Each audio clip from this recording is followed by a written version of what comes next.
येथील संत बाळूमामा देवालयाची बदनामी करणाऱ्यांच्या विरोधात कायदेशीर कारवाई करण्याचा निर्णय सर्वानुमते घेतला। सर्जेराव भाट, मुरगुड प्रतिनिधी। महाराष्ट्र, कर्नाटक आणि गोवा राज्यातील लाखो भाविकांचे श्रद्धास्थान असलेल्या आदमापूर येथील संत बाळूमामा देवालयाची नाहक बदनामी करणाऱ्यांविरोधात फौजदारी गुन्हे दाखल करणार असल्याची कठोर भूमिका घेतली असल्याचे देवालय कार्याध्यक्ष लक्ष्मण बाबूराव होडके आणि विश्वस्तांनी घेतला आहे।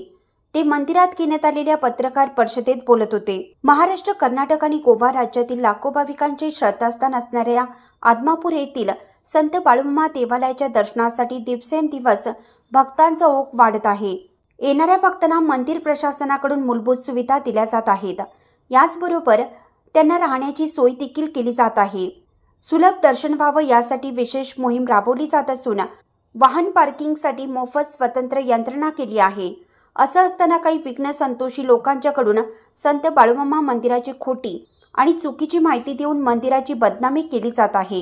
पुढील काळात चुकीचे आरोप केले तर त्यांच्यावर फौजदारी गुन्हा दाखल करणार असल्याचं आजच्या बैठकीत सर्वानुमते ठरवण्यात आलं।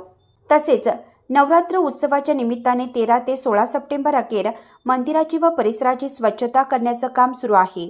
या काळात मंदिर दर्शनासाठी बंद केले आहे, याची भाविकांनी नोंद घ्यावी असं आवाहन ट्रस्टच्या वतीनं केलं आहे। या पत्रकार परिषदेला कार्याध्यक्ष लक्ष्मण होडके, अध्यक्ष धैर्यशील भोसले, सरपंच विजयराव गुरव, दत्तात्रय पाटील, संदीप मगदुम, संभाजीराव पाटील, दिनकरराव कांबळे, दिलीप पाटील, पोलीस पाटील विनायक शिंदे, आप्पासाहेब पुजारी, भिकाजी शिंगारे उपस्थित होते।